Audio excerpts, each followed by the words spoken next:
Welcome, everybody. I think we've hit the 5 o'clock hour, so welcome. There should be a sign-in sheet for any guests somewhere. We ask that you put your name down so we know who is in attendance. So we start off with a couple of informative workshops, and we first have Tom Errico, and Tom, looks like you're in Zoom land. Oh, you're actually right there. Okay. I'm in both places. Welcome, Tom. So Tom is Tom's the project manager regarding this Aquasic Village transportation study. So Tom, just going to turn it over to you. Got about a half hour. If it runs over, I don't think there's you don't think that would just be the way it is. That's great. Okay. Yeah. Thanks, Tom. Well, thank you very much. So, well, thanks for having us. Good evening. I'll kind of go through introductions in a minute. Ultimately, this is the agenda. And again, I think I've got about a 10-minute roughly presentation, and then we can open up for questions, Okay. comments about things. So we'll talk a little bit about us, who's here for, in terms of the study team. What's the purpose of the study, the objective? Why is this thing? All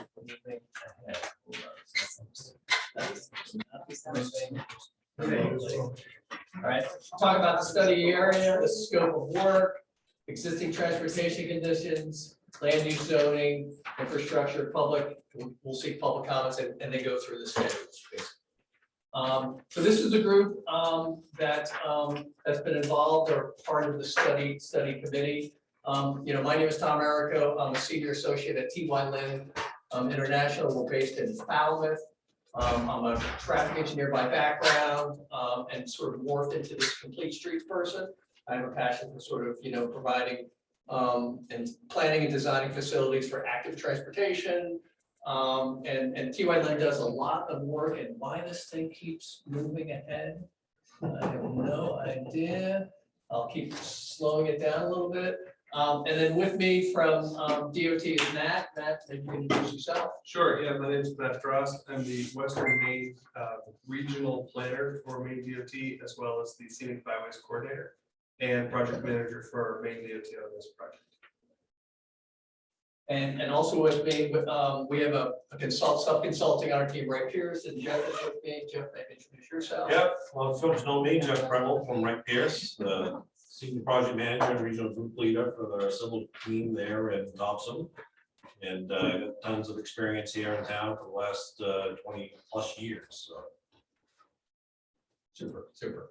So why are we here? What's the purpose of the study? So ultimately, really the purpose of the study is to improve the accessibility and safety for everybody that's basically, within and traveling along the within the study area. And again, I'll talk a little bit about the study area, but it basically is a Aquasic Village. We have sort of two different study areas, and so we're really looking at ways to improve conditions, not only existing conditions, but also thinking about tapping what could be in the future. In terms of sort of that untapped demand as it relates to active transportation. So I'm not going to go through all the text here.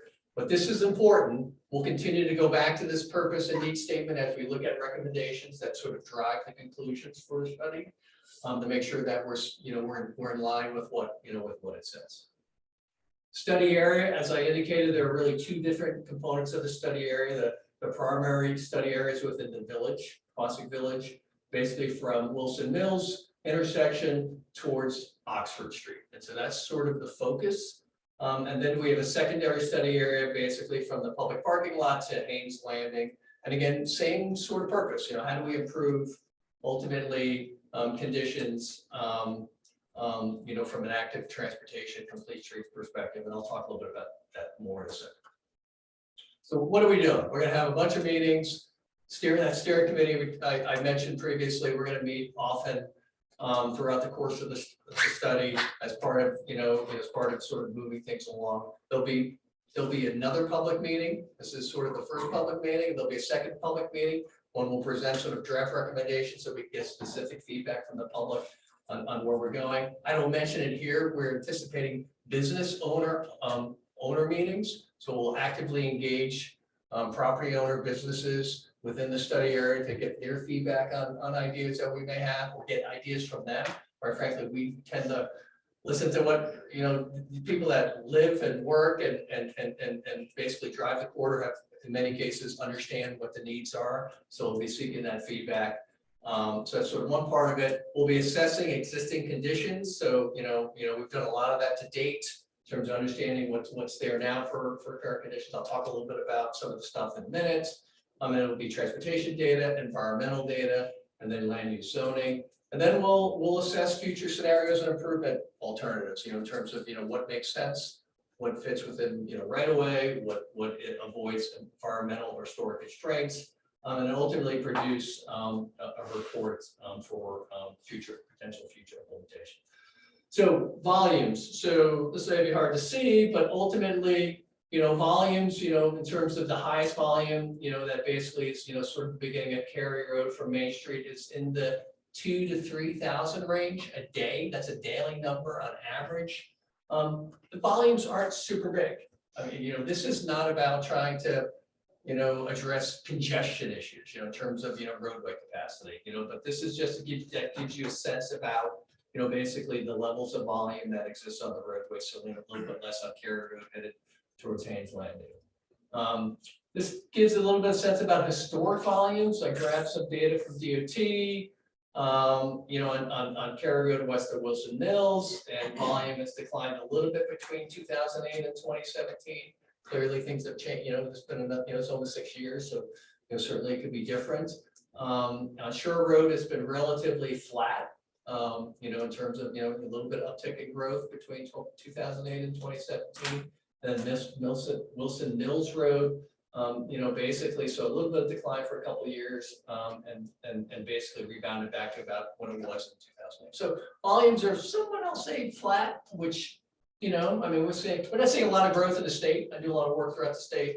It's not like we're seeing huge growth rates, as we look at roadway facilities around. Safety, there aren't any high crash locations. Maine DOT has specific criteria on when an intersection or roadway segment has potential for safety problems. It's a criteria where there are 8 crashes over a 3-year period. There aren't any locations in the study area.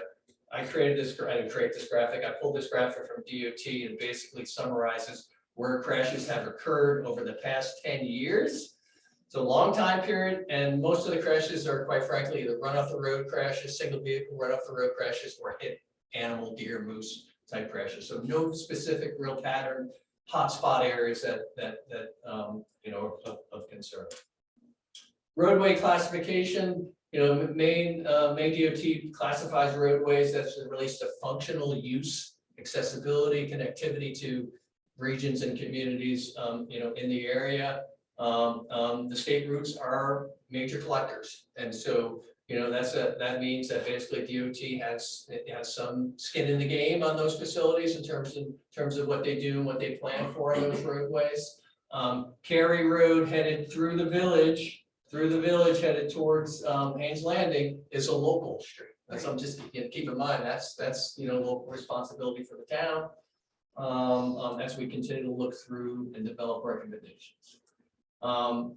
Related to functional classes, the DOT also has established highway priority roadways.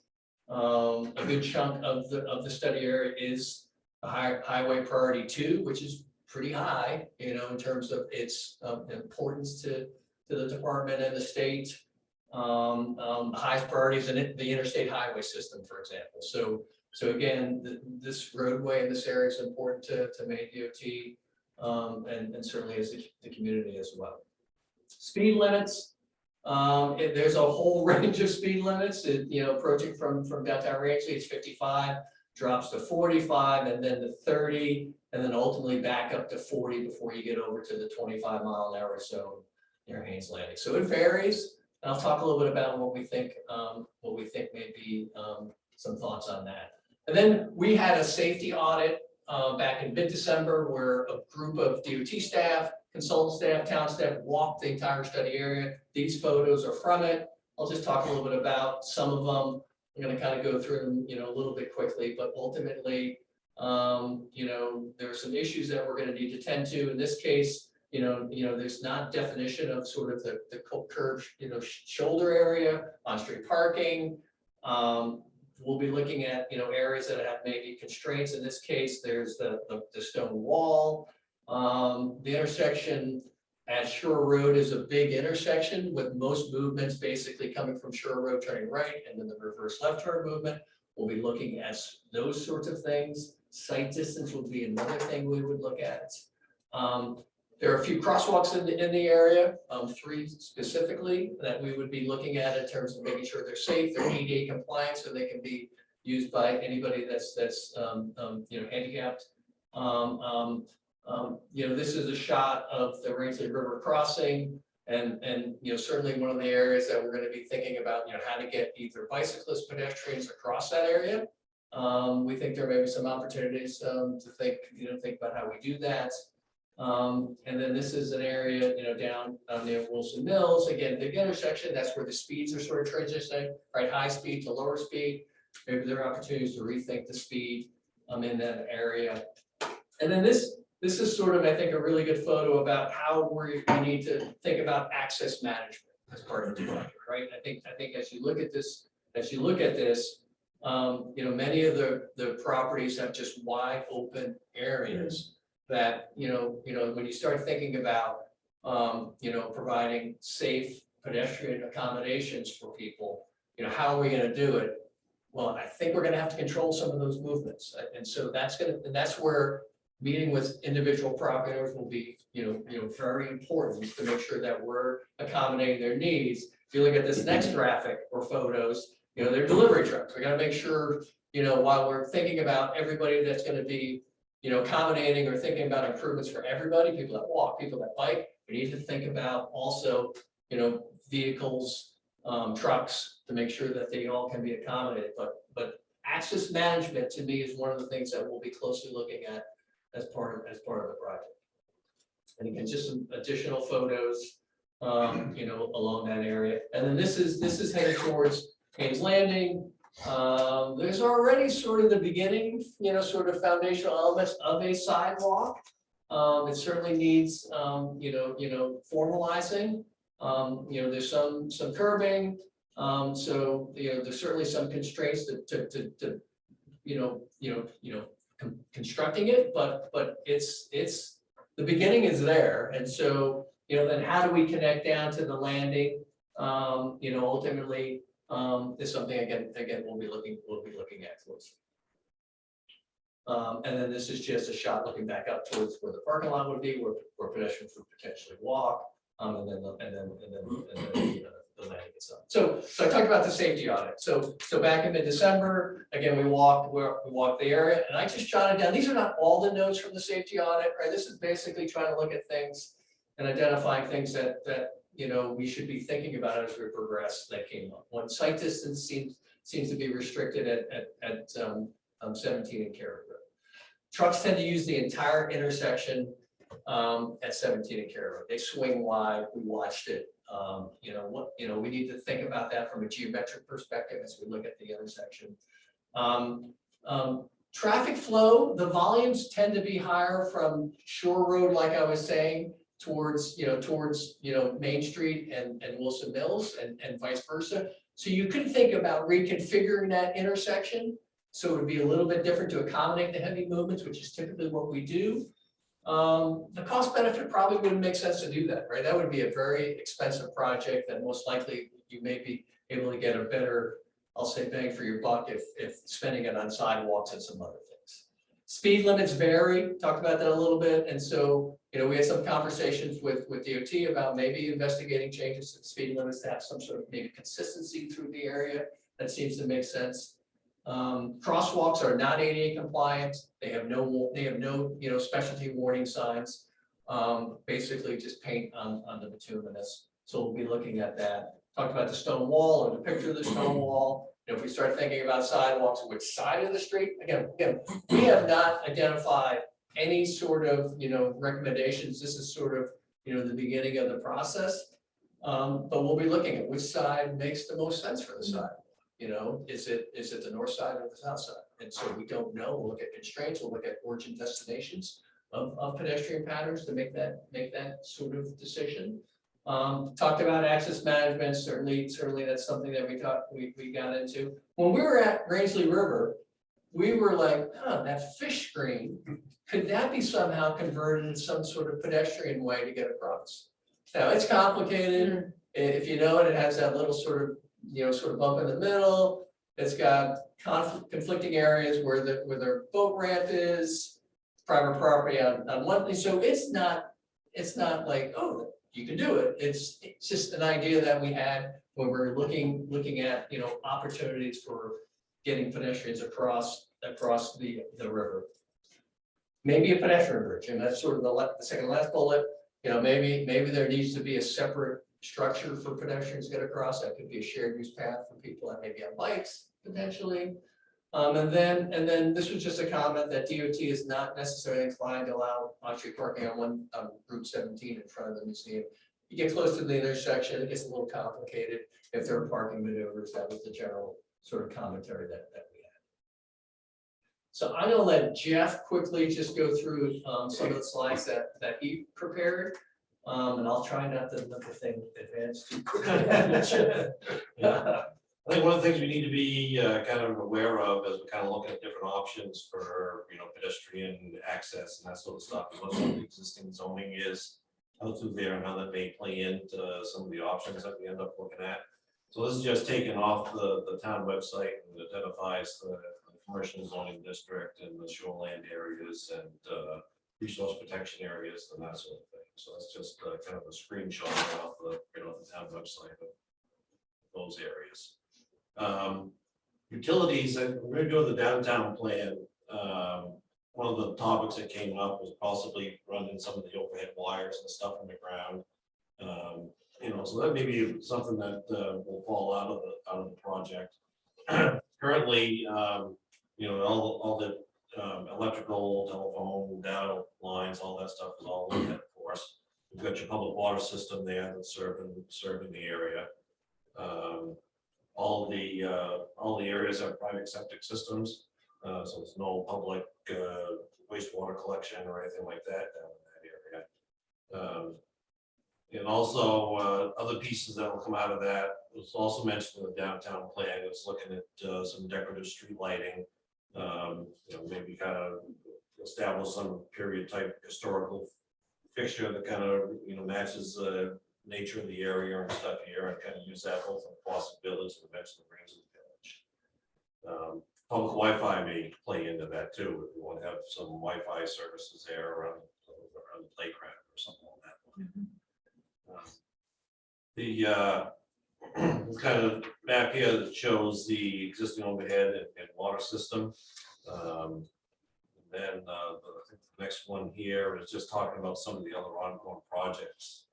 This will kind of tie into, because we're currently working on the master plan for the playground and coming up with some options there. There's going to be probably some additional parking on Franklin Street. They'll be tied into that, how that kind of interfaces with some of the improvements and stuff that are going along with this study. So they'll all kind of mesh together. There's a couple of boat ramp projects that have been talked about here for a while, both at Haynes Landing and also with Rangeley River. Some improvements to both of those facilities may kind of play into what happens with this study. There's a lot, as well as the public parking there on the intersection of Route 4 and 16. And maybe some improvements that are warranted there for trailer parking or what the case may be. And also a lot of things that have been talked about here from time to time is just an ATV trail trying to connect Fawcett Village into Rangeley somehow, so that may end up playing into some of the options that we end up looking at. Great, thanks, Jeff. So it's not all about transportation. We'll need to document environmental resources. It's actually, as you could Jeff talked about resource protection zones within the area. So we're going to have to gain an understanding of wetlands, floodplain, aquifer, historic properties. We know there's one, the Log Church. So we know that those are things that we're going to have to look into as part of assessment of different options as part of the study. And so these are some of the alternatives that we're likely considering. And again, this doesn't mean we're gonna recommend these things, but looking at enhancing crosswalk, could be adding more, could be moving crosswalks, don't know. But certainly adding some enhancement to it. Is there a need for bike facilities in some way, whether it's on road, whether it's off-road, whether it's shared accommodations? We'll be looking at that, ADA improvements, adding, improving, not really improving, but adding sidewalks, traffic calming. Is there a need to sort of slow people down in certain areas that we should be looking at? On-street parking, are there opportunities when we start thinking about the stretch? When I think of sort of, Cary Road, west of Shore Road, are there opportunities for some on-street parking? Maybe, that's something to look at. Curb extensions, those are little bump outs at intersections that help to calm traffic, maybe improve and make crosswalks safer. Not sure if there's an application here yet until we start digging into it. Looking at the roadway geometry a little bit, lane widths, maybe there's some adjustment that could help allow us to fit things in to the sort of right away. We know we've got to accommodate trucks, so there's going to be some limitations on how narrow lanes could be. Refuge islands for pedestrians, that's another opportunity to provide a safe, if there's a crosswalk that we think needs added safety for pedestrian crossings. Wayfinding signage, landscaping, streetscaping. Jeff talked about streets, lights, pedestrian scale lights, access management, intersection traffic control. Likely that's probably not going to change much in my mind. Right now stop sign control probably going to be the same. And then certainly the thought about placing overhead utilities underground. That's sort of there may be others that pop up, but that's kind of a menu of possibilities. And so I think what I'll do is, before we go to comment, I think what I'll do is I just want to go to schedule.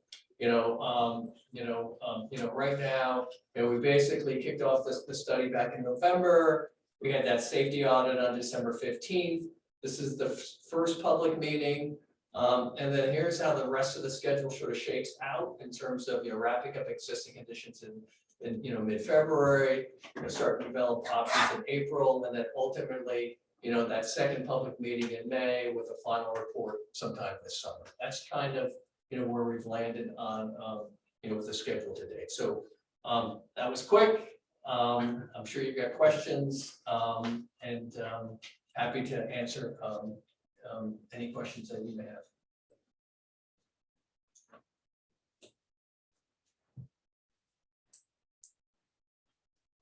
So one question, regarding anything involving Cary Road, from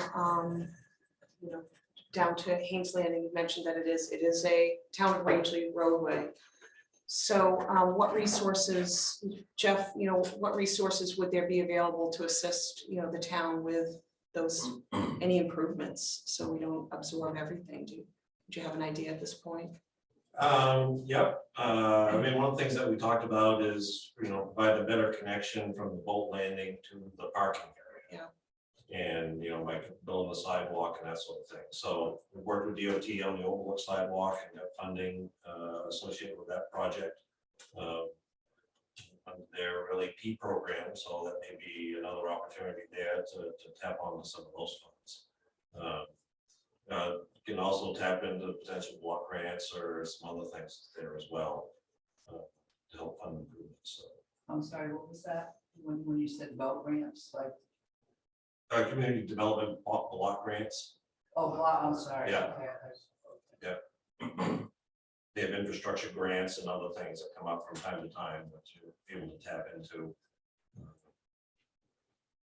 One thing that will, I think we can look into identifying some of those opportunities as part of the study, and certainly one of the outcomes will be developing cost estimates, so that there's an understanding what things are going to cost, what pieces, so you have some idea about what type of funding you may need to acquire to implement some of the recommendations. Mm-hmm. Thank you. It'll also be, to add that a little bit, it'll also be part of my role to help identify some of those funding sources even after the project is completed.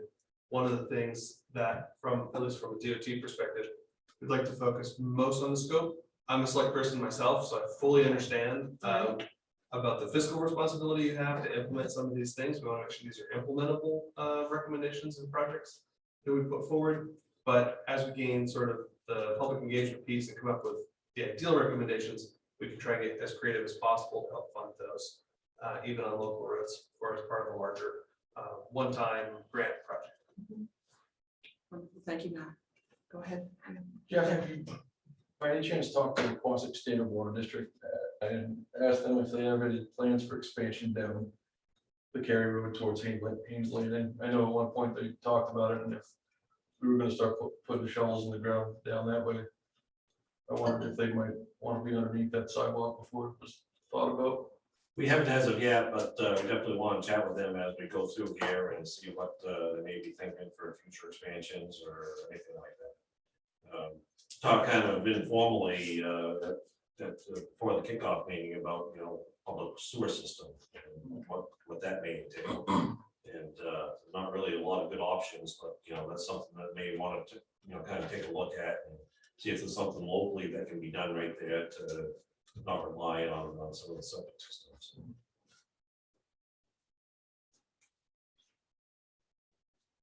Comment and the question? Go right ahead. Sure. I'm Dan Higgins, my wife Debbie, we live down at Haynes Landing, we're right at 306 Cary Road, so we could put your boat in for the last time on the left, house on the left, and you have trouble putting your boat in, we can help you out sometimes.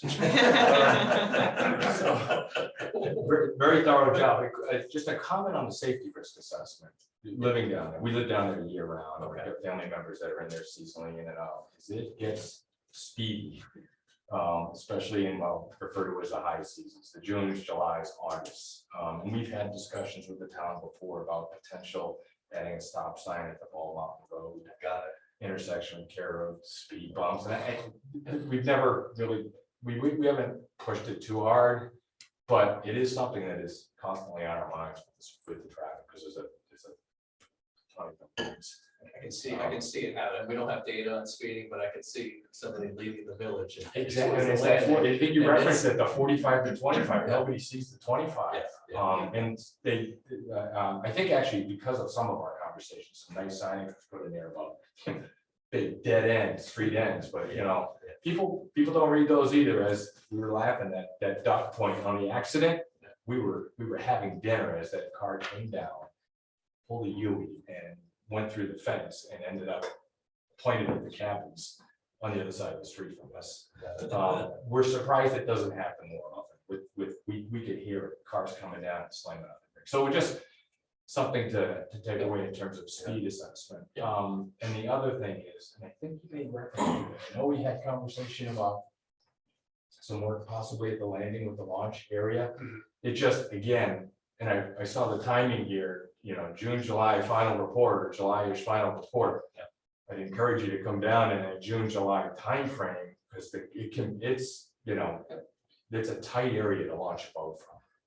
And I'm just thinking, it gets narrow quick, and there's a lot of people launching boats and pulling boats. It gets rather tight, and I think it warrants, how do you make curbs work down there? I mean, we see people backing into our yard all the time, which we're okay with, comes with living there.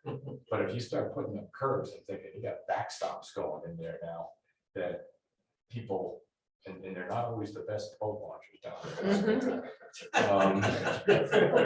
I just think there's probably, I don't know, man. Yeah, so you guys are in we'll, this I mean, business. what we'll do is when we start laying out different options, we have something called auto turn that basically will simulate maneuvering. And we can simulate, a pickup truck with a trailer on it and make sure that it can make the movements that it needs to make. I mean, we would, again, the report's gonna, that July date, I mean, that could slide a little bit if we need to get a little bit more information, based upon what's going on. As we start thinking about recommendations, I don't envision that whole landing area being curved, just, in my head, right? I see maybe one side being curved, not, and one side I don't know, we haven't gotten to that point yet. When we start looking at things and maneuvering and the best, safest path for pedestrians. but I don't envision the whole thing being curved. So I think it'll be less constraining from a maneuverability perspective. But we'll evaluate and make sure that certain maneuvers can happen. I've done this before on projects where we actually sort of, do these sort of in the field tests.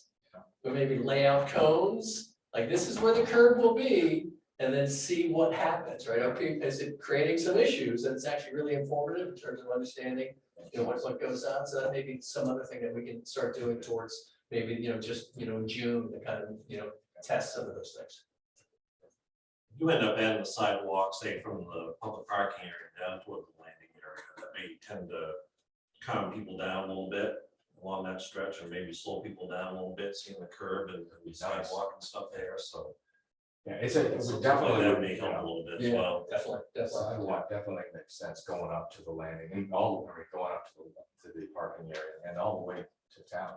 And it's just, they can get, again, people get speedy on that road, especially now that you've got the guardrails up. Which for somebody to jump other than over the guardrail, if somebody's speeding around it. Yeah. Thank you. All right, thank you. Any other questions? Very thorough, lots of information. Thank you very much. Tom, appreciate you making the trip up here, Jeff, as well. Matt, thank you. Thank you for having us. Yeah, no, been very informative, and we look forward to updates as we move along.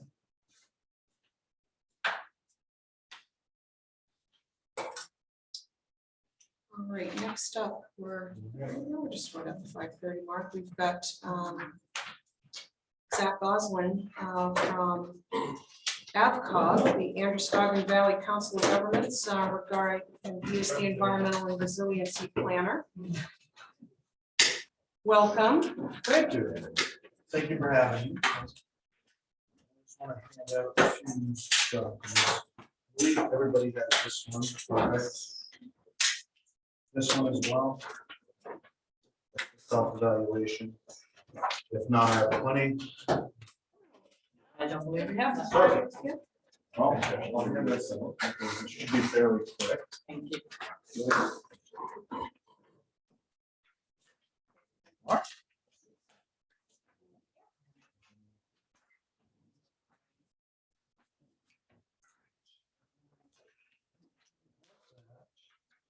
Next. Previous.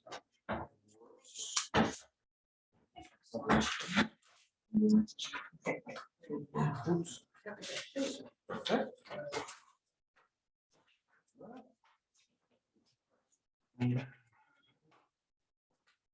Last one.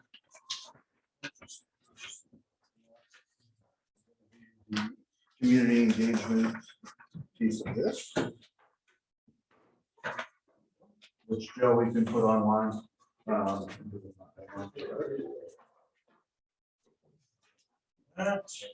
Okay, thank you. This is previous projects.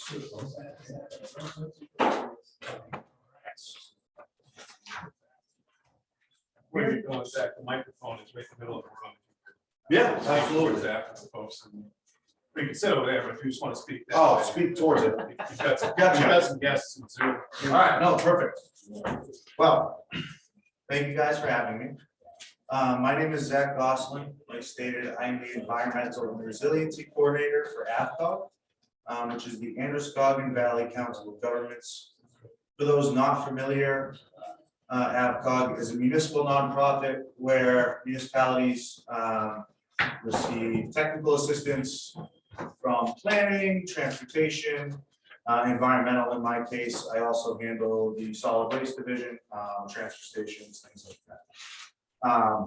So the other half of my job is the resiliency coordinator, which stems from the Community Resilience Partnership, which is a program from the state of Maine through the Governor's Office of Policy Innovation in the Future.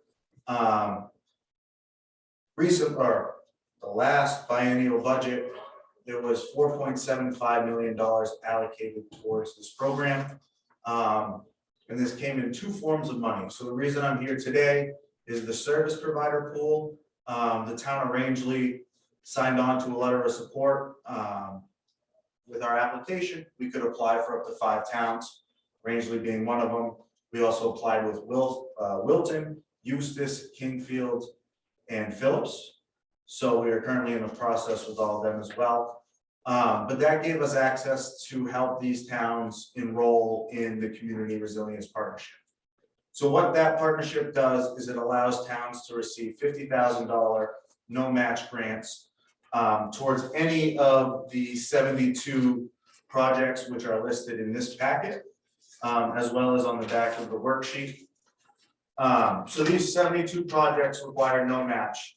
I should state, just in terms of the program, that there are other opportunities to receive funding if the project doesn't coordinate with these specific ones. It just requires a 5 to 10% match, depending on how the state decides it pertains to the Maine Won't Wait program. So the 72 projects require no match, but there is opportunity for other projects to happen at the state's discretion, basically. So that is the $50,000 piece. There is a $125,000 piece where if you partner with 1 or more towns up to 5, you can all receive $125,000 in funding. So I've seen this in climate action plans, transportation type projects. We're looking at increasing ridership in the Western Maine area for separate project. But those type of collaborative projects can receive up to $125,000. So that just requires 2 to 5 towns to get that money. But realistically, the next round of funding will happen in March. So it's going to be really tough to get a group project off in that amount of time. So why we're really here today is to discuss the $50,000 no match grants for the town. The service provider role to get enrolled into the partnership, it requires to pass a resolution, which you guys already have, which is great. Hold a community workshop, which is what we're doing today, and then enroll into the partnership. Once we're enrolled, we can start talking about priority projects and start getting that grant together for the March deadline. Currently, it's probably looking towards the end of March as they're trying to get it in time to pass the next biennial budget. From what I've read in the press, the governor's allocated $3 million for the next 2 years to this project. So once you're enrolled, you can keep applying for community action grants. So March is the first deadline where you could receive $50,000 no match grants, September, and so on in the following years. The program does require after 2 years, you re-up your resolution saying what, how we've already worked towards energy efficiency, et cetera. You re-up that resolution, and as this program continues, you can keep applying for the $50,000 no match grants. I did want to talk about previous projects while we're here, which is the fall 2022 awards. This packet kind of just goes over what towns that have been enrolled have done with their $50,000 or $125,000 collaborative grants, just to kind of get some ideas flowing. So that's the money piece. As part of the community engagement piece, why we're here today, is to review what the town of Rangeley has already done towards resiliency. So that involves 2 pieces. It involves a self-evaluation, which are prompts given by the state office to kind of see what the town has done, and then the checklist of the 72 projects. As you may know, the town has done some of those, so they just require you to go through, check off what you've done, report back. It doesn't mean you can't further on those projects. They just kind of want to know what you've done. So I just wanted to, before we get into the involvement piece to hear what type of projects, I wanted to hit a couple of key points from the self-evaluation. Two areas that could be improved in the short term that were identified were energy efficiency and emergency shelter upgrades. Both of these are involved in the 72 actions which require no match grants. Two things the community is doing well: preserving the landscape. It's beautiful up here. I've lived in Maine 25 years. This is the first time I've been here. Never seen a moose, but I don't think that's going to change. And improving public communications. This can be anywhere from, that one's comes down to the emergency departments. You can improve the fire station, for example, the emergency communications, how those notices are getting to the residents. It could be anywhere from improving broadband, improving the alert system, things like that. Important for the community to address in the long-term capacity. This is a very vacation destination. Improving long-term adaptation for housing, wastewater systems, which we'll get into in a minute because you guys have a great plan for that. And the downtown revitalization plan, which is also a great piece of this.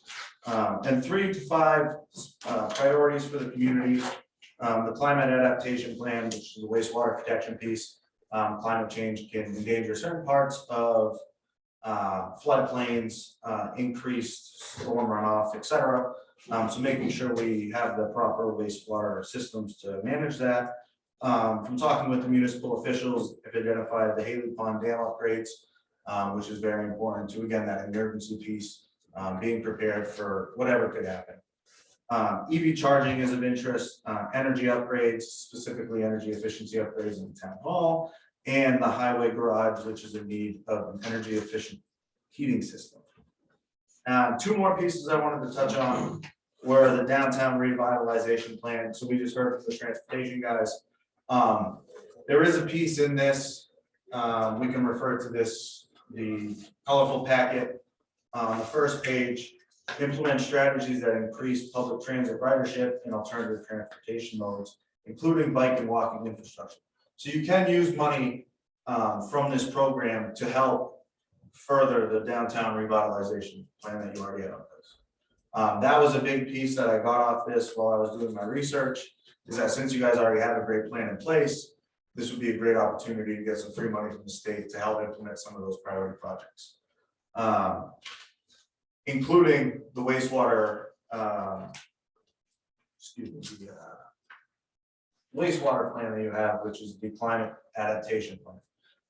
There's also a piece in this that hits on making sure you have the capacity to withstand extreme events in changing environments. So the wastewater system, as you guys have the climate adaptation plan, some of this money could help fund some of those projects as well.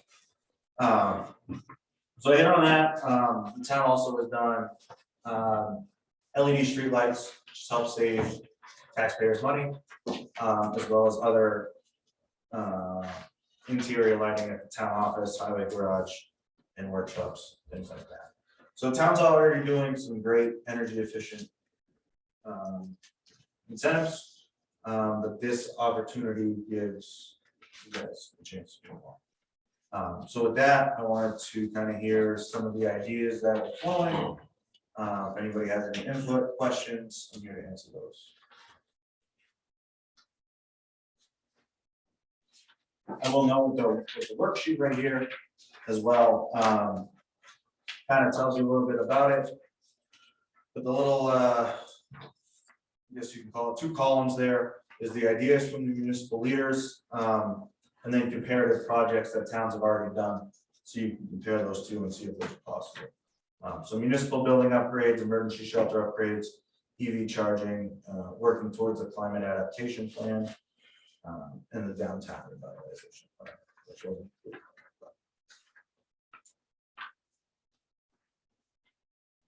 It's very interesting seeing what other towns have done. Yeah. That's a help, I think. It's not that we've had, any in-depth discussions, I don't recall anyway, regarding this money, in particular. I think we definitely want to do what could be beneficial, something cost savings for the, whether it's upgrades to heating systems or whatnot that will save on the budget, or the EV charging stations. We've got a couple of, we have one in particular that is large enough that could probably accommodate a couple of EV charging stations, because there are no public charging stations. If you are a resident at a, particular, bread and breakfast or hotel motel, you have access, but otherwise you don't. I have a question about that. Yeah. On my mind. So there's no public charging stations, but I've never seen a public gas station either. Does the town make a profit off these charging stations? Because I wouldn't want to put them in if people weren't paying. They could, it's honestly all up to when you put them in. The town of Rumford, for example, visited their charging stations. They had it free for a long time to increase people going to the charger, let them know it's there, and then they charge per hour after that. So there is a way to offset the charge depending on how much you charge. Yeah, no, I I agree. would want to offset the charge and make a profit, because you go put gas in your car, someone's making a profit. No, I agree with Ethan completely. Want to definitely do something that would benefit taxpayers in the long run.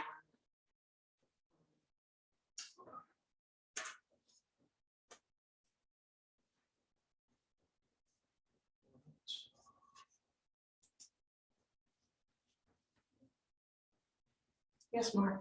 I have a question for Zach. I was wondering if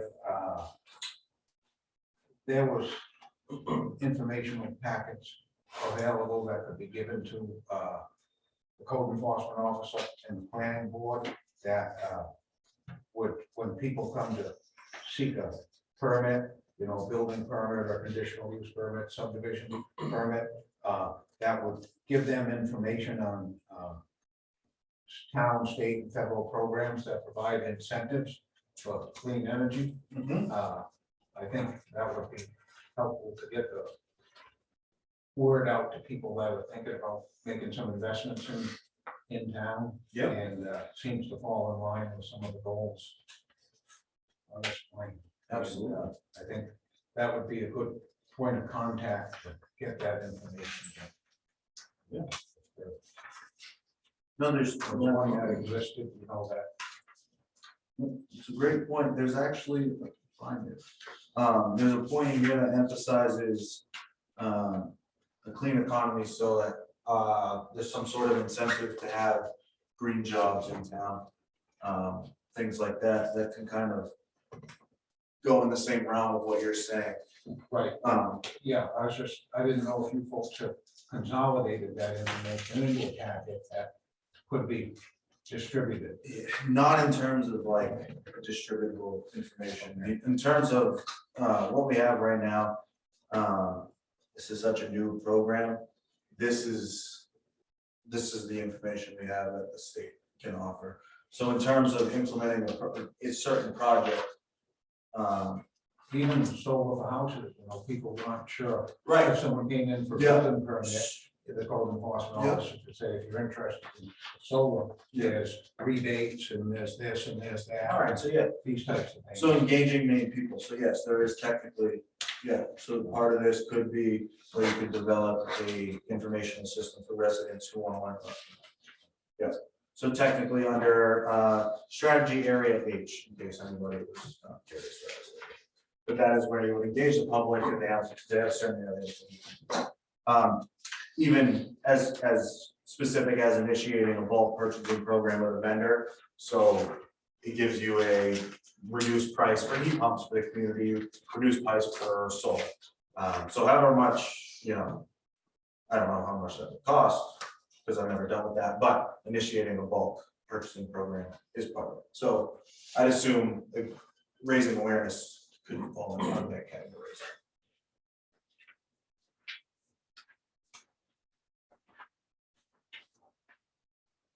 Heat pumps, as far as cooling, one thing, but they're not usable for heat below 20 degrees, is that correct? Depends, I'm not Yeah, I know, my dad works in the HVAC field. No, and but I don't. mean- From, yeah, no, from what I've I'm just heard, thinking this year is, I mean, some of these years For- are exceptional with our temperature, Yeah. but quite often we're in the subs the No, entire yeah. time, so would we want to spend money on heat pumps if they can't help us?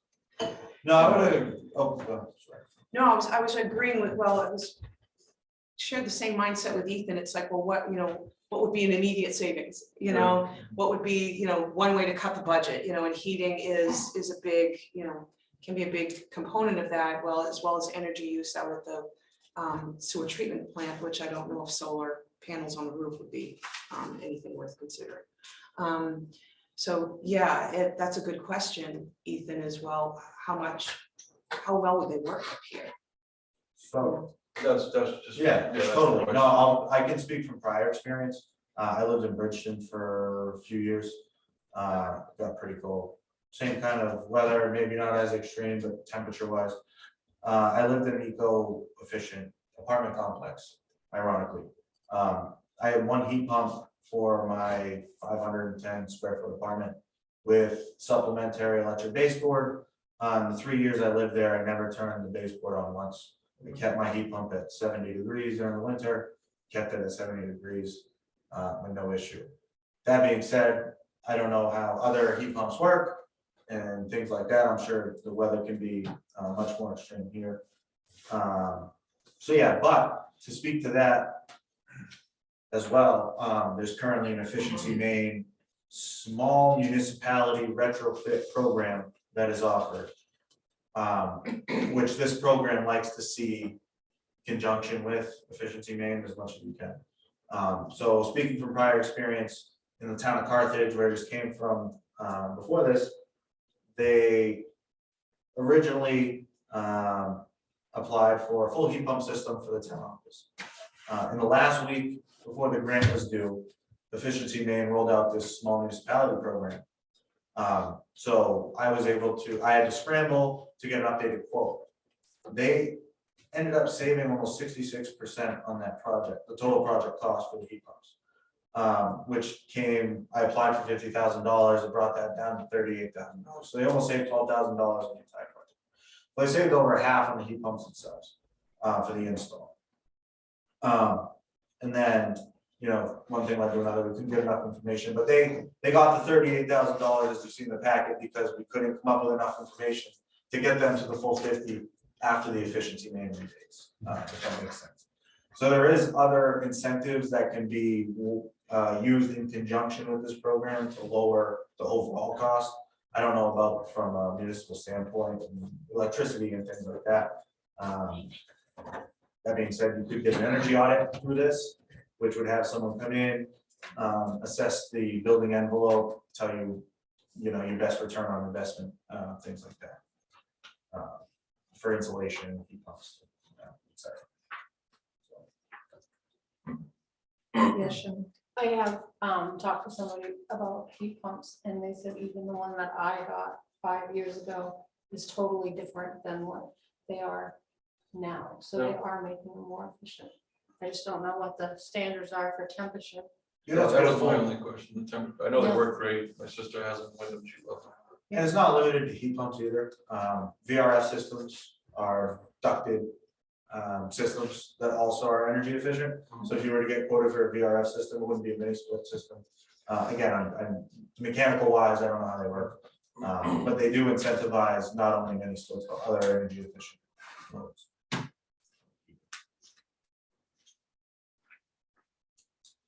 I don't know that I'd want to conduct an energy audit on this facility. Seeing how new it actually is. I know it's, what are we, like 20 years old now?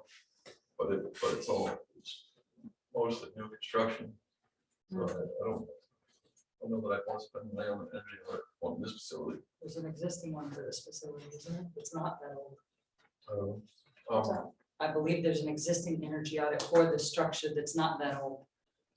As far as the town garage, I think you mentioned heating system. Did you say that? Yeah, we had talked. I mean, that main heated, that's building's been around a long time. That might be something we want to look at. That's a lot of heat for a building. Right. I think we just replaced the furnace and at the closet. Fire station, fire station. not too long ago. So is this a one and done? We have one chance to apply for this and, no? No, Okay, we've just got So the the money's done. $50,000 cap. So as the program keeps going, so this round is still in the realm of the first 4.75 that the governor originally put in. The next biennial budget will come out sometime, I believe in March or April, however they do that. And from what I've read, she's putting another 3 million towards this. So in the past, I'll be honest, in the fall, they funded, I think 53 people applied, they funded 50 people for their grants. Because of the way the funding worked out, things like that. Not to say they're gonna keep doing that, kind of like an Oprah show where you get a grant, you get a grant, not to say they're gonna keep doing that. But, you know, there's a high possibility that if there's a good project, it's gonna get funded. Especially if you're using the resources they provide with the efficiency main rebates. You know, efficiency main is not just heating, and cooling, lighting, solar projects. They even have try to get Jay, they were doing an insulation project. They have a special project incentive program, where if they feel like it can improve energy efficiency, they do give you a rebate for that. So there are, you know, a few possibilities to kind of add on to what they already are. Joe? I have a question, Jack. When would you need to know which project the town has chosen?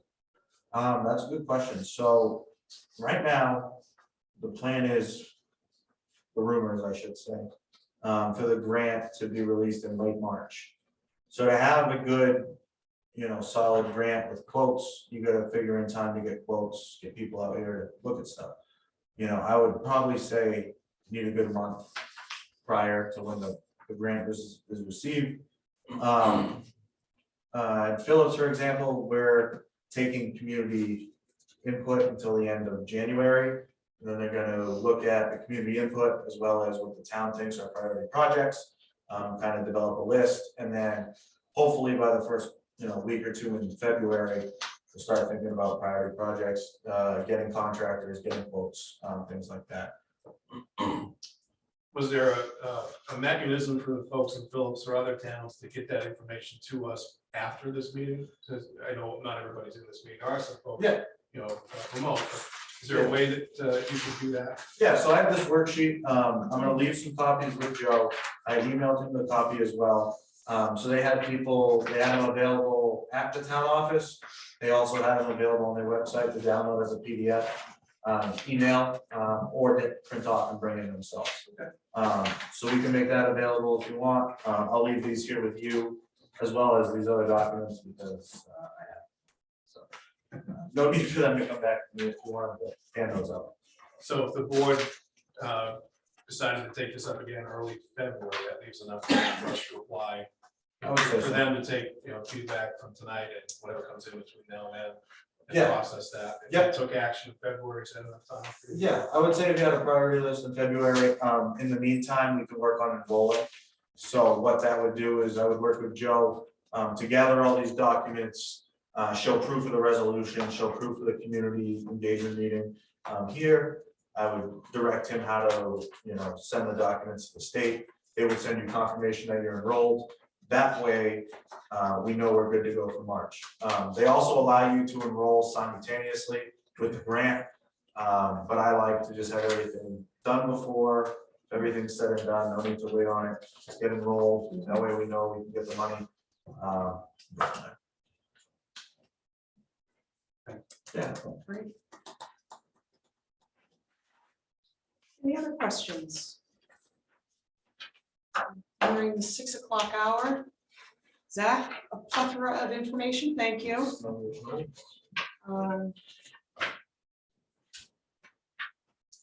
right, I think Joe will be in communication. Well, I'll leave these here for you. Yes, thank you.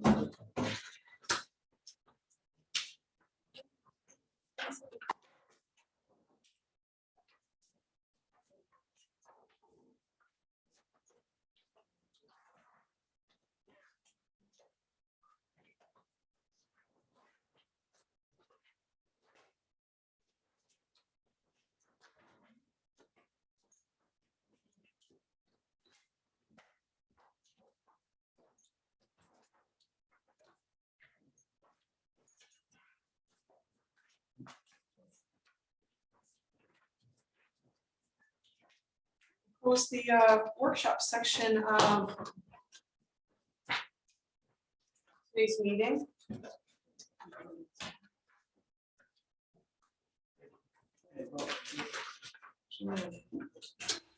So this is, yeah, so this is the information that Sam has shared.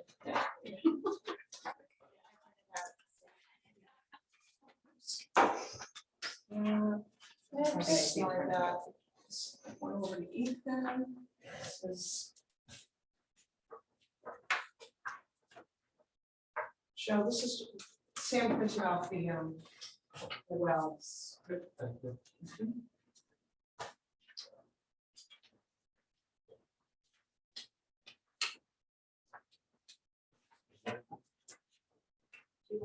And there are some extras there. Yeah, actually, I'll give one to Stephanie. So.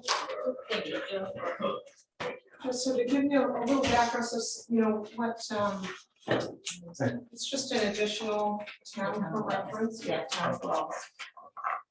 If I just put this at your seat, it's that town of Wells information.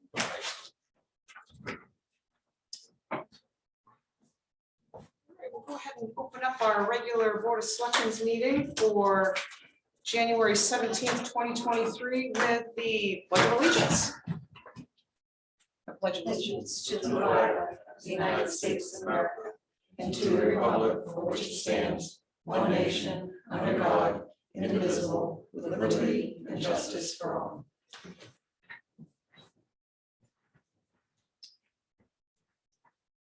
Right, a reminder to board members, we have a required conflict of interest disclosure. If at any point in the meeting, an agenda item as you feeling you are in conflict of interest to vote or participate in discussion, please let us know. Adjustments to the agenda. We do have a couple of adjustments. So under number 10, Article 21, we are asked to table that until a future meeting.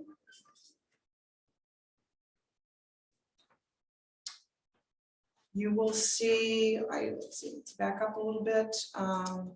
You'll see on the table in front of you, under consent items, that there is an updated event permit application for Winterpalooza. It just has all the missing information that was in our folders. So that is now a complete application. The agenda also noted that we were going to have an executive session regarding labor negotiations. There will be no executive session this evening.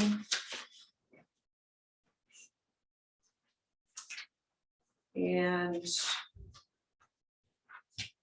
anything else, Joe, under the adjustments?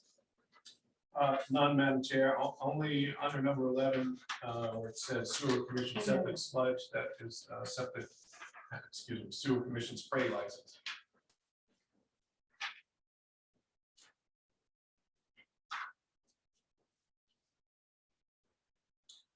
That is it for adjustments to the agenda. Next up, item 4, review and approve meeting minutes for January 3rd, 2023. Chair, make a motion to approve the Board of Selectmen regular meeting minutes for January 3rd, 2023 with any additions or corrections. That is Ethan's motion. Second. And Sam seconds. Are there any suggested corrections? All those in favor? Not unanimous. Moving on to number 5, public to speak on a non-agenda item. Under boards and committees, number 6, we have got the Veterans Memorial Committee regular meetings for August, September, and October. The Park Commission regular meetings for August, October, and November, and the Planning Board regular meeting for November 9th.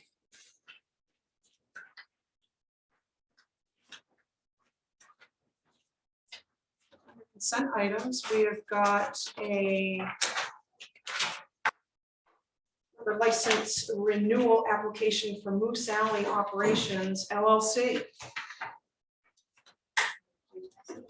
Yes, so it's, so Sam is, yes, is Moose Alley Operations LLC, or a big part of that, so, yes, so Sam's going to recuse herself from discussion or vote. Any objections to that? Right. Make a motion to approve the liquor license application, renewal application for Moose Alley Operations LLC, DBA Moose Alley. Let's have this motion. And Ethan seconds. Are there any questions or comments? All those in favor? All those abstaining? So 4 in favor, 1 abstain, no opposed. We have the updated Winter Palooza event permit application.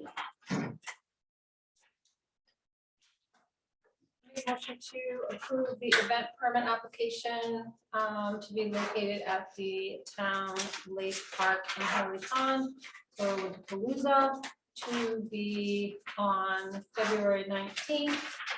And the times to start 10:30 to 2. And that's pending insurance still? No. No, that's No, simply- it's attached. Perfect. Right, that is Shelley's motion Second. and Ethan seconds. Any questions or comments? All those in favor? That's unanimous. The IMC Franklin County Memorandum of Understanding. So Joe has in his meeting notes under number 7, explanation. There's also a breakdown of total costs, and then you see the sorted individual police departments share for this service.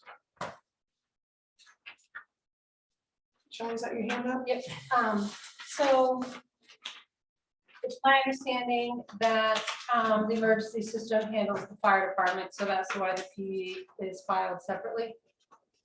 Is charged separately.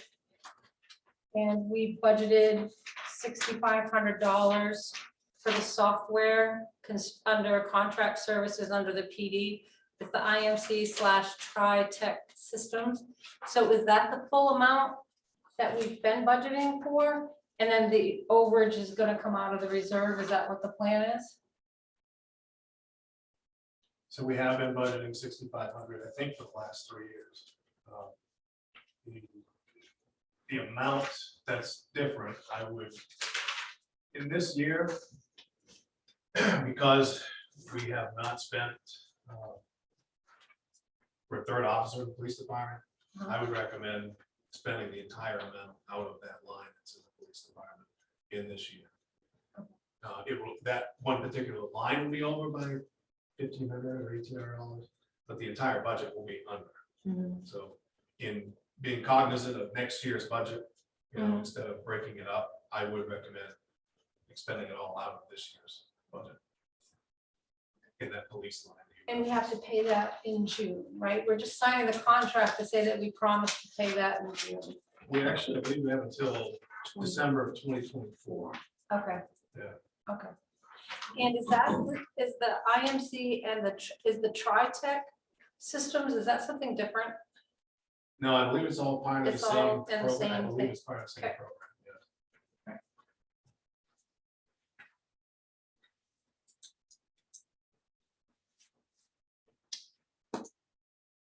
So Joe, are you looking for a motion at this meeting to pay the full amount of $8,298.27 out of this year's budget as we've requested, out of the Yes, Madam Chair.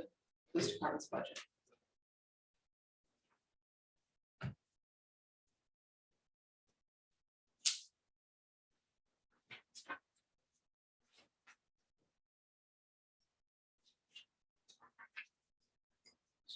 Yes, go ahead. Do you need us to give you authorization to sign the memorandum of Yes. understanding Yes, as please. well? Yep. 2 separate motions? Put it in line if you prefer. All right, hang on. All right. I make a motion to authorize the town manager to sign the memorandum of understanding between Franklin County and the town of Rangeley. In addition to that, to take funds out of the contract services in the amount of $8,298.27. Shelley's motion Second. and Ethna seconds. Any further questions or comments? All those in favor? And that's unanimous. Last under consent items, we have to accept a donation from the Rangeley Congregational Church. They have written a letter to the town of Rangeley, the Women's Fellowship Organization of the Rangeley Congregational Church, have made donations that have benefited many organizations for the past 28 years. This past year, we were able to participate in 2 summer festivals, and for the first time in 2 years, we were able to hold our annual Holly Fair, which is our biggest moneymaker. We are very fortunate to be able to distribute donations to 26 wonderful organizations, with a large percentage of these donations benefiting the people in the Rangeley community and region. On behalf of the Rangeley Congregational Church Women's Fellowship Organization, please accept this donation of $300 for the Rangeley Health Ride program.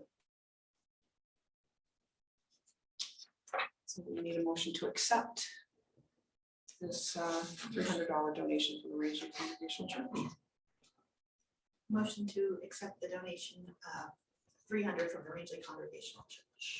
That's Sam's motion I'm gonna second, and Ethan seconds. well, I have something in comments. Can I get you to include for the Rangeley Health Ride Program in your motion, just because that's what it's for? Yes, Oh, it's motion to accept the donation from the Rangeley Congregational Church of $300 for the Rangeley Health Ride All program. right, there's Sam's amended motion. Working on it. All right, Good, it's good. Ethna just seconded the amended motion. All right, any further discussion? Thank the Rangeley Congregational Church for their generosity. Very much appreciated. All those in favor? And that's unanimous. We don't have any correspondence, so moving on to old business, we've got our current draft of chapter 34, short-term rentals. This has not been reviewed by legal yet, so we won't be able to present this. I mean, we're still review this and suggest anything, but we're not able to present this for public comment until it's been reviewed by legal and make sure we're all compliant and we don't contradict anything in our other ordinances or policies. So you'll see your handout. Sam had done a little extra research regarding other short-term rental ordinances, and specifically the town of Wells. She wanted us to consider the summary overview that they had provided. You know, we've got this purpose statement in here, which, you know, will need to stay, but this is like a precursor to a public hearing. And But we're about to. yeah, Sam had said she, you know, feels it's useful to, you know, we have folks that are just going to be reading it online, and, you know, it may help further, you know, further someone's understanding as far as the nature of the ordinance. I mean, not everything in this memorandum, you know, fits our short-term rental ordinance, but kind of get the gist.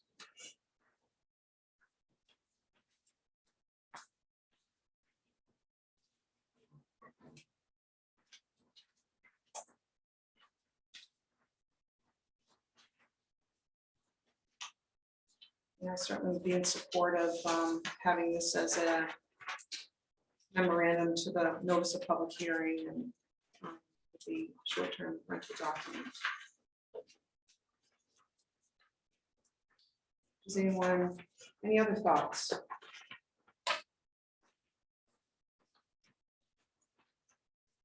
Any other thoughts from the board before I go to Mark?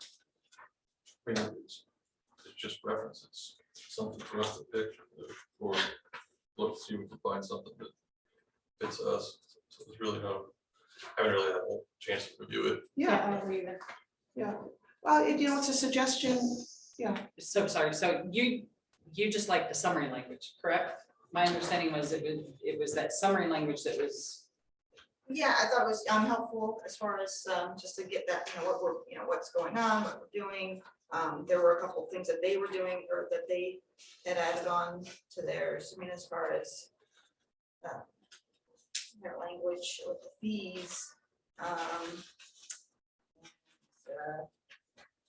They have a minimum of 2 days. I don't know if that was of interest to people instead of just 1 day because I know we have a maximum of 28 days, but I don't know if like a 2 day would be something to say, and then.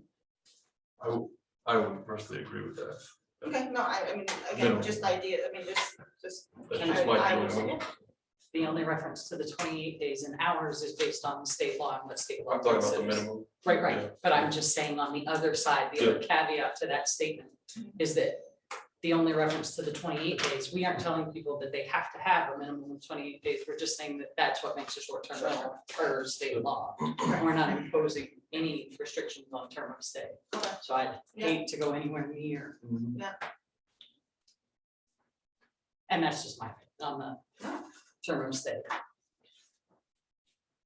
No, it's always good to put out, different thoughts and ideas. But I love the summary. Did you? Okay. Yes.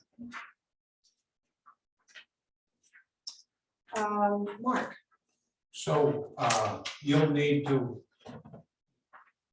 have this reviewed by the town's attorney before you have the next public hearing on it, is that correct? it's been sent to the town attorney, and Joe's touched base and she hasn't had a chance to review it.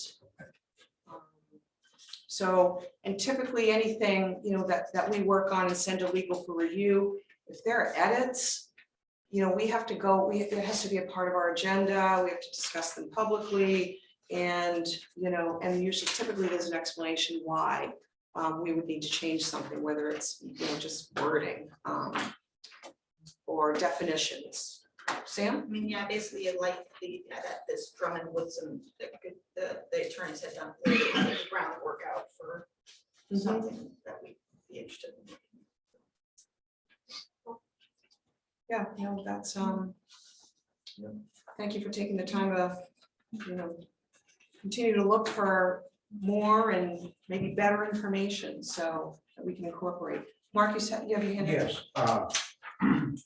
I've read through the copy that's available now, and I have a couple suggestions that wondering if you consider discussing at your next public hearing, and I wrote them up so that you won't have to try to understand what trying to explain it.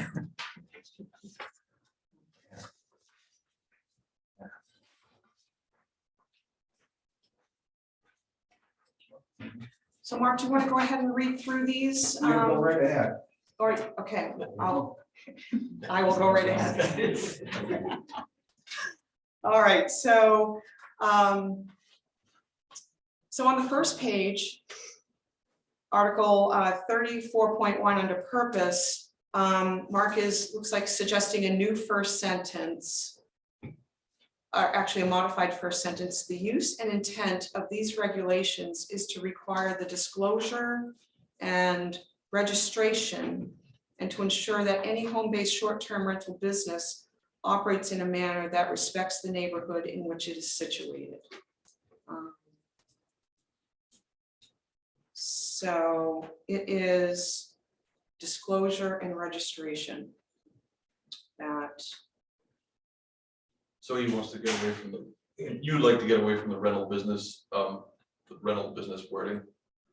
That's what, No, all that first sentence, all it does is add the oh, I see. disclosure and registration, because it seems like a big part of the intent of this ordinance is to get them registered, so you know what you're dealing with. Yeah, so I just thought it would be a little more forthcoming if you put that in right on the get.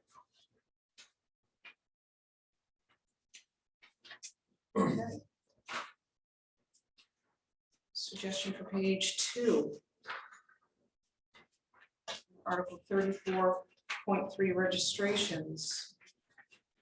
Number 1, application process.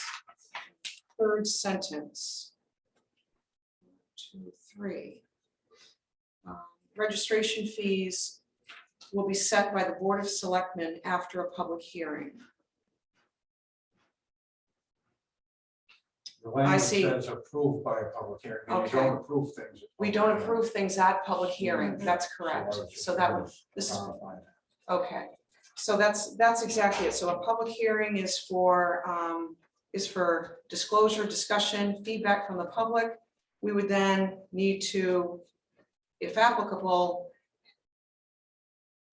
set any fees in a regular board of selectmen meeting. Yeah, you could set them at 0. Exactly, yeah, Right. which they are now. Well, Yeah. Madam Chair, this is one of the reasons why you touched on the fact that the attorney hasn't gone through this last Right. copy, because these are the things that we paid him to pick up on. Although Right. Mark did it for nothing, so maybe we were on. You don't want me from the attorney. So. I'll get your life for misdemeanor. All right. Any other questions from the board before we move on to the third recommendation? All right, on page 3403, still under Article 34.3, registrations, 3C. Mark suggests adding the next 3 sentences.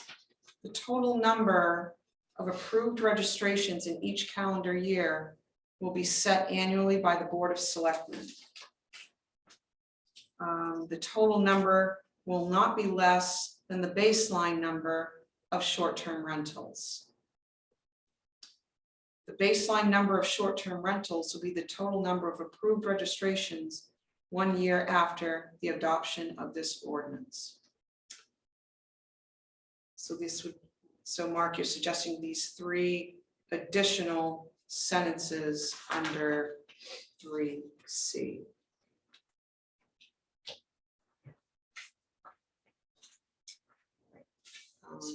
Yes.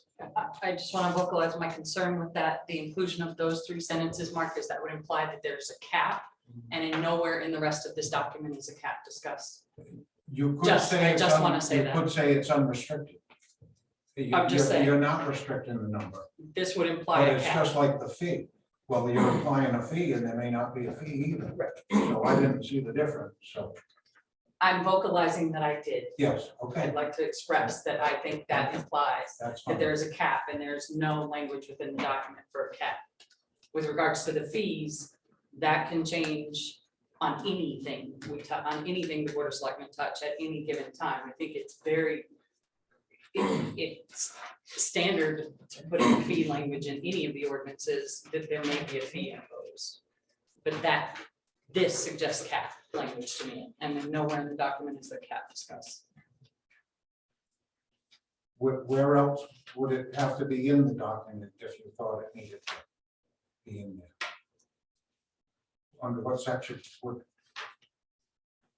That you- would be open to further discussion. If there was intent to put caps on this, it should have been discussed prior to it going to attorney review, I would think. If I recall, during one of the workshops, we intended not to have a cap. That's what I thought It was as the well. consensus that I recall.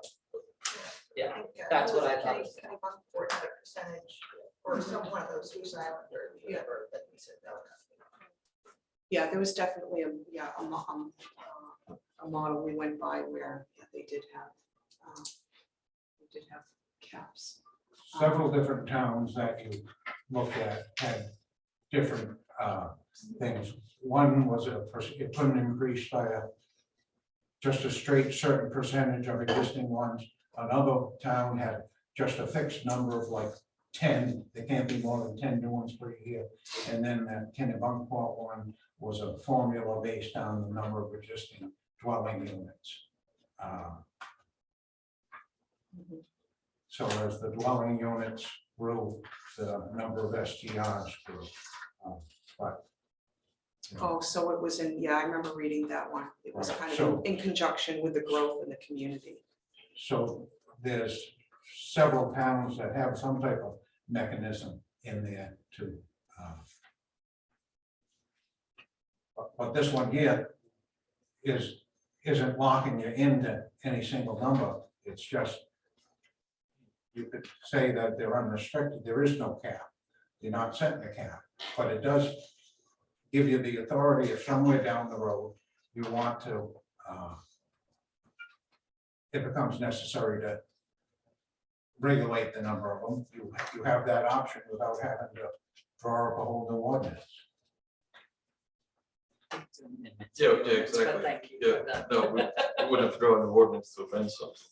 And any discussion of a cap shows, in my opinion, or at least the appearance of favor to existing businesses, rental agencies, people who have already established Airbnbs and such. So I don't want to touch it with a 10-foot pole.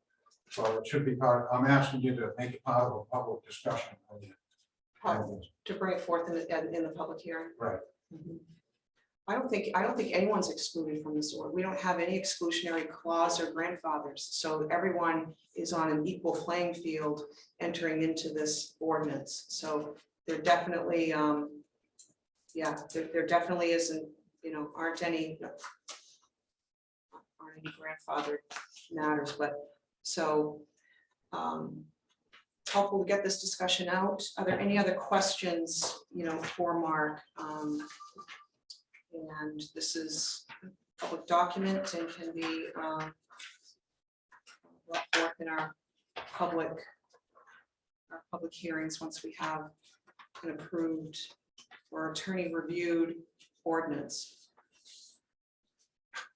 So we have the draft before us based on our 4 prior public workshops.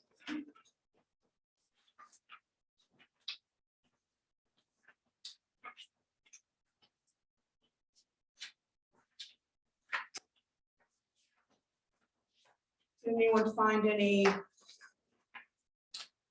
inconsistent language, something that, was missing or whatnot?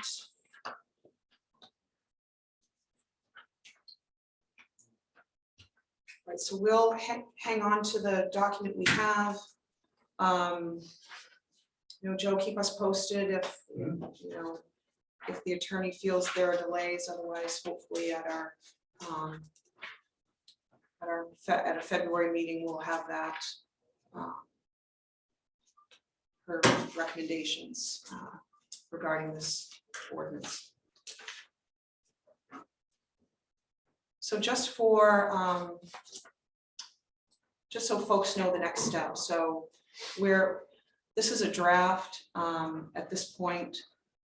Once the attorneys approved it, we've reviewed and accepted it as at a selectmen's meeting. We then can schedule public hearings. And that is the time to take public comment, suggestions, and we'll probably we'll have to discuss how we want to schedule those. If we want on its own night for 2 hours, or if we want to fit them in the hour before selectmen's meetings as we did the workshops. So we'll there'll be plenty of time for the public to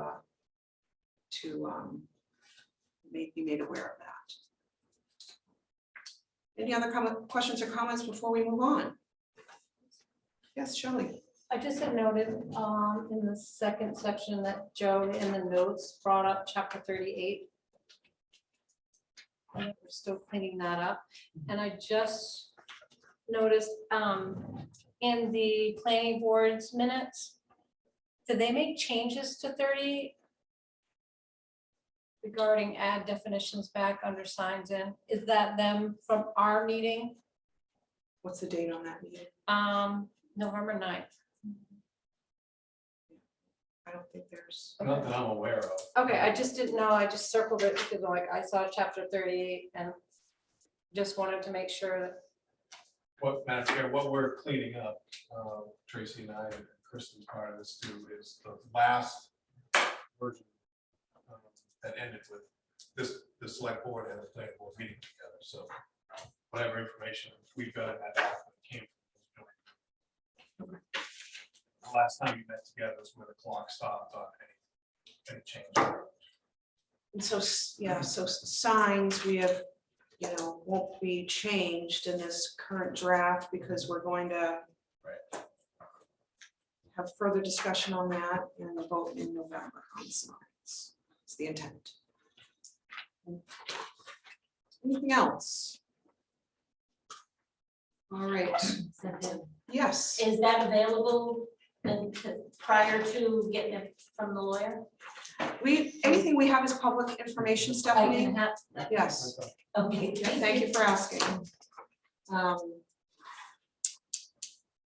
right, anything else? All right, under new business, we have been asked to table the Article 21 salary administration first reading, so need a motion to do such. Motion to table Article 21 salary administration first reading. Stephens motion. And Ethan seconds. Questions or comments? All those in favor? Yeah, that's unanimous. All right, we've got the results from our RFP, request for proposals for the revaluation of Rangeley Real Estate. And Joe, I will toss this over to you. Thank you, Madam Chair. My main goal for tonight is to make sure we have these proposals as they were sent to us. There were two of them. One of them proposing to be complete by July 1 of 25. The other is proposing to be complete by, I believe, July 1 of 26. It was a year ago. And there's a significant cost difference between the two proposals. The one that is earlier costs more, considerably more, and the one that is a year out is less, considerably less than that. One of the firms is the firm that the town uses for assessing currently, and the one that is further out, and one is a company, I believe they're out of Massachusetts. At this point, I haven't done side by side, detailed comparison, but those are the high points that they're both seem to be responsive, and they're both proposing dates. The proposing dates are a year apart. So, one of the good things about this is that we have now some thoughts about what it will cost to perform the service. No matter which company you decide to ultimately go with, you know the timetable, and then how much it costs. So you can divide it out, plan for that in terms of budgeting.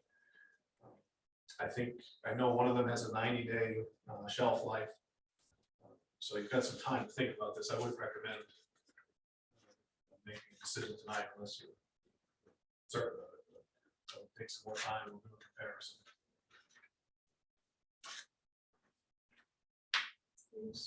Great.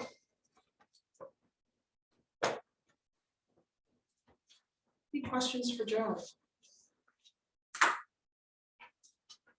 there a significant impact or anything on our homesteads and those types of the ones that are based on our percentages if we wait out the year or the later one? I don't think, good question, Madam Chair. I don't believe there would be any, given the conversation that the board had with our assessors a few months ago, and their willingness to make some adjustments, I don't think there would be any detriment to waiting without comparing them in great detail side by side. I don't think there would be any detriment to waiting. However, there, you know, there are thoughts about real estate and what the market's doing, you know. Certain areas of town remain. Waterfront, I think, is doing very well. Other parts might be changing. I don't know. It's hard to tell. So those are other things we want to consider. Probably. But I think you know, the assessor is in tune with what's going on and communicating with the board about what the expectations are. I think it's not unrealistic that it may. We know it's going to be a couple at least years out. So 3 years may not be detrimental to them.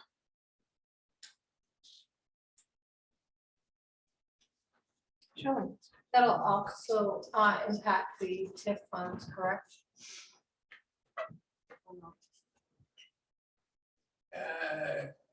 Possibly. It possibly could, it depends on, There are increases. right, Or would it be to the baseline because our TIF funds are for any improvements? Would that be considered a baseline with the assessment being adjusted to a higher amount? I don't know, that's a good question. I'd have to assess with that. What impact the revale would have on that.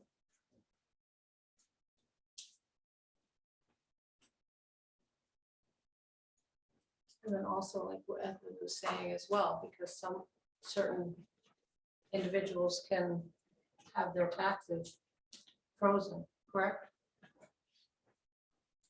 Yeah, with the state law, those. 290, yeah, LD 290. Yeah. Yeah. The 290s already, they're hooked where they are, aren't they?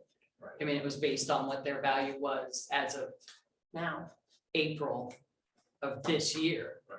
Yeah. We're not gonna get an answer fast enough as of April of this year to change anybody's assessed value. right. So, I mean, whatever, I don't see how it's gonna impact those at all.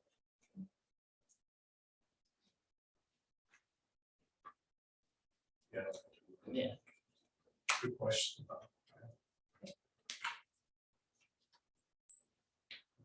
All right, hang on to those.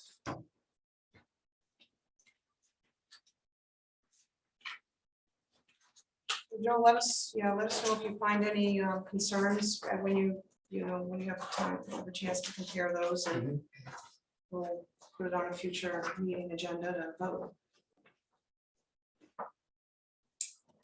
Right, that's it under new business. We move along to town manager report. And you'll see Chief French has submitted his month summary of calls. Chief Bacon has as well. It's been itemization per town, which the county has recommended or requested. As well as his usual reporting sheet.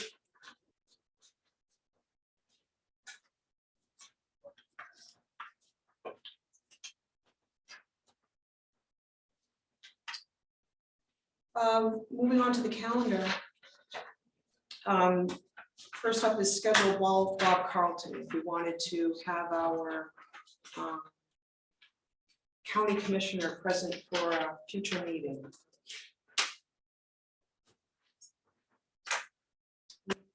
Any burning questions that you want to ask Bob Carlton in person?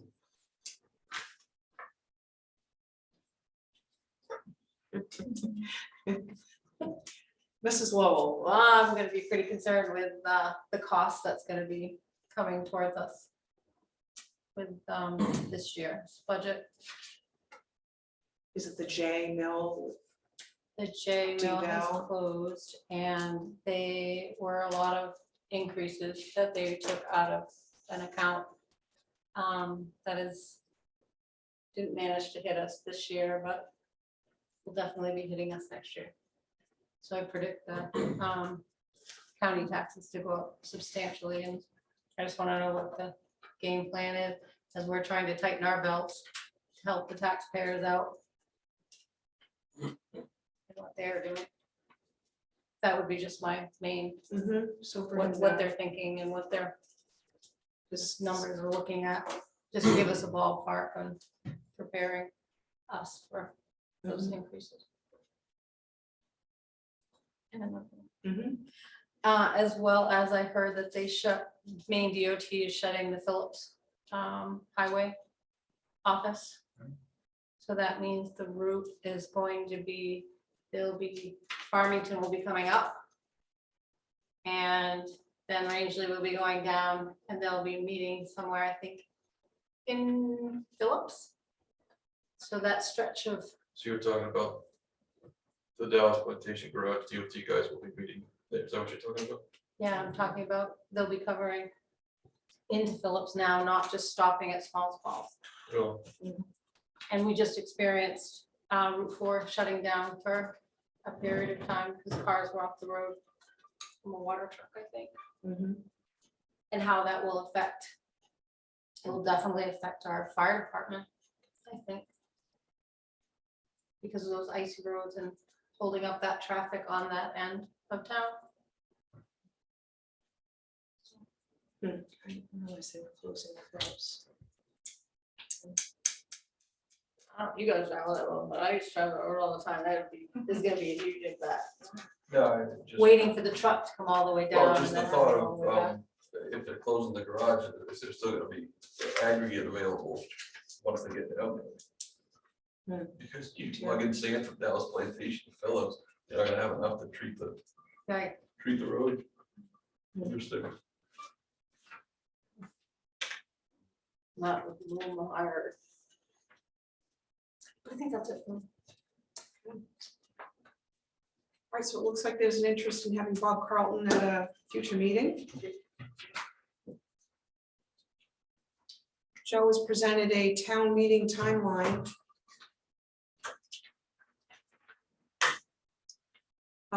So Joe, your notes, budget meeting suggesting a start date of January 30th. Yes, Madam Chair, that's the last Monday of the month. Okay. So if I could unveil the budget to you on that night, and then propose that we meet each Thursday in February to work on that. Or I have two caveats on the 30th of January at the Airport Commission, and wouldn't be available till 6th, and then the Park Commission on the 16th of February, but otherwise I have to meet whatever time you'd like. Sidebar, I put another blurb out on Facebook for budget committee members. We haven't received any responses yet that I'm aware of. So if anybody knows anybody that's interested in the budget committee, please have them contact the town office. Get them signed up. Hopefully get them appointed. But yes, I'm recommending, Madam Chair, unveiling the budget the last Monday of this month, and then meeting each Thursday afternoon or evening in February to work through it.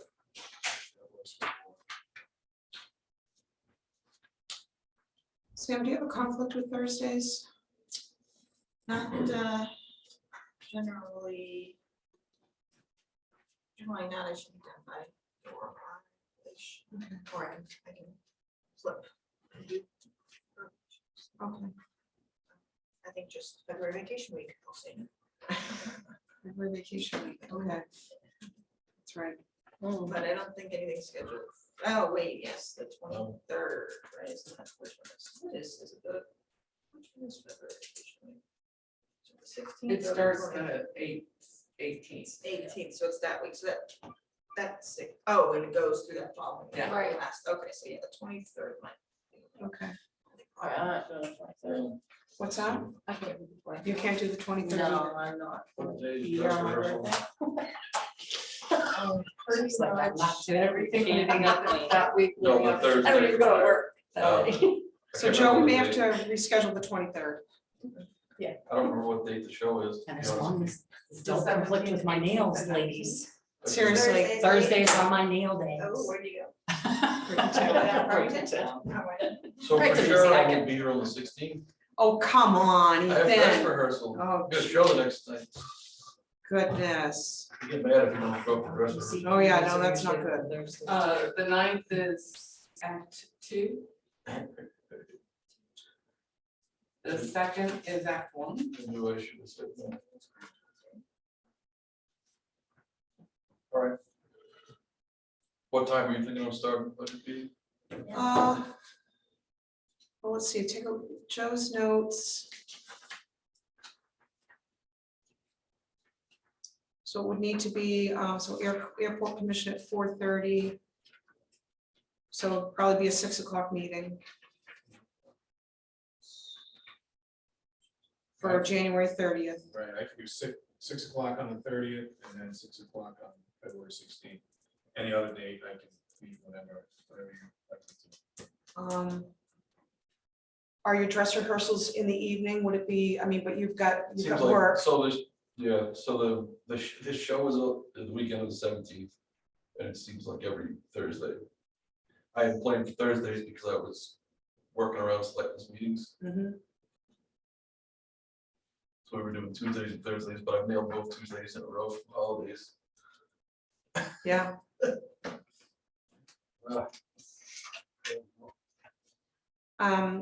If the budget meetings, Ethan, were held, at 4:30 on February 2nd and 9th, does that help you? I think that would help, yeah, but I mean, I don't wanna put everybody out.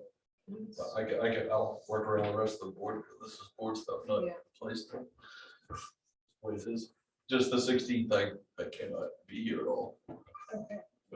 Okay, so is everyone else okay for 4:30? All right, we've got 6 PM on the 30th, 4:30 on the 2nd, 4:30 on the 9th. Okay. And it sounds like we probably need to reschedule on the 23rd. And Joe needs a 6 PM on the 16th. Ethan, you said you're not available on the 16th. I can miss a budget meeting, I'd rather not, but.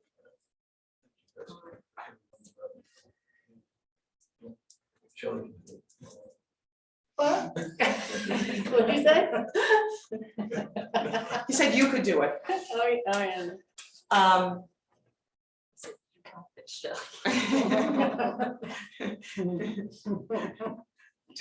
Don't even increase my taxes, Shelley.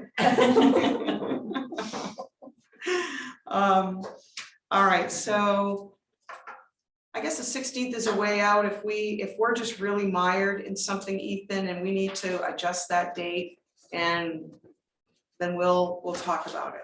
Okay. Okay, but we'll definitely need to bump the 23rd, that's school vacation week, and we've already got you, Sam, and Shelley that can't make the 23rd, so we'll. I was gonna say, I don't think Ethan said anything about the 23rd, it was those two that said the 23rd. Is that She doesn't want to do it on her birthday and she's busy. No, the play zone starts on the 17th. It's that weekend prior. It's that weekend That's why prior that- to, That week is the week okay. that I have to try to. So what post it. about? I'm looking at the calendar, I'm looking at the 7th. I don't see any dot there, does that mean there's no meeting on the 7th? February 7th on a 7th. Tuesday. So Tuesday. I don't see reading on the 7th.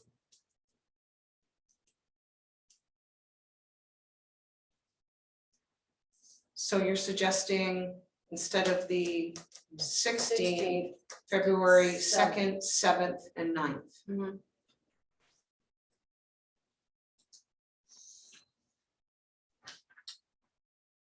Thoughts, Joe?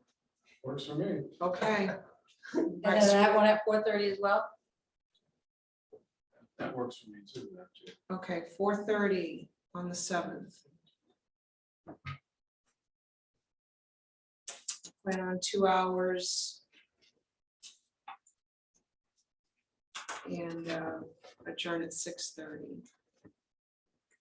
Okay, and then we'll just see where we are at the 9th after that 4th meeting. 3rd meeting, yeah, 4th, I'm sorry. with the remaining dates. 30th, 2nd, 7th, and 9th. Yes.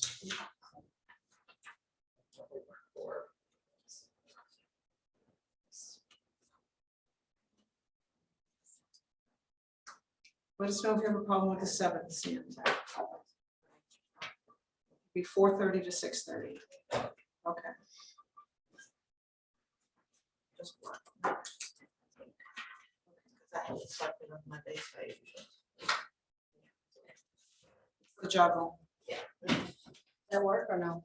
I'll look, I'm gonna ask, I'm sure I can get that covered. Okay. It's league night, you know, it's busy. There you go.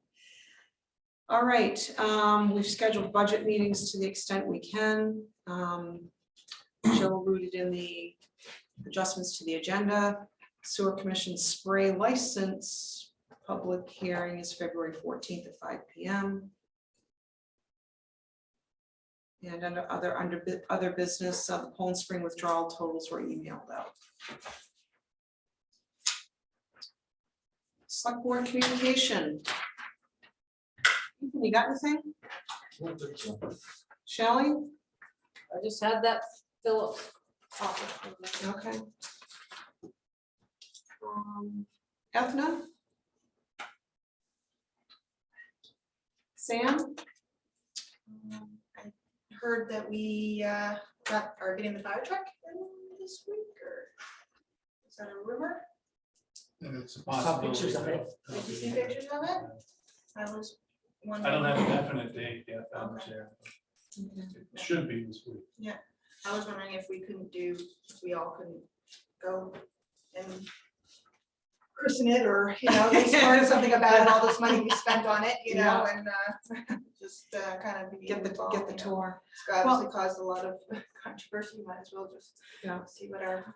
We actually have done that prior to selectmen's meetings in years prior. We have gone to get a tour of a fire apparatus. I think it was with the ladder truck, I think the last time, maybe, anyway, but yeah, we could.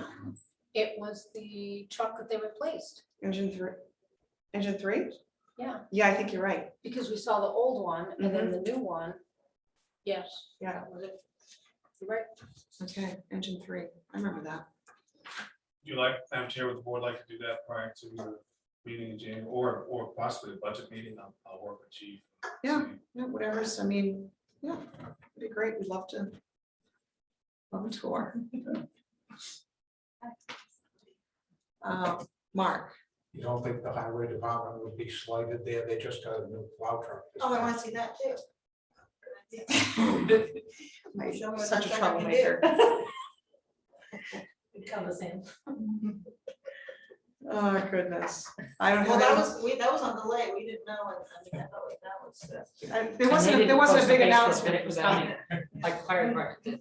Yeah, there wasn't the big announcement. All right, I don't have anything either, so no executive session, so I'll entertain a motion to adjourn. So moved.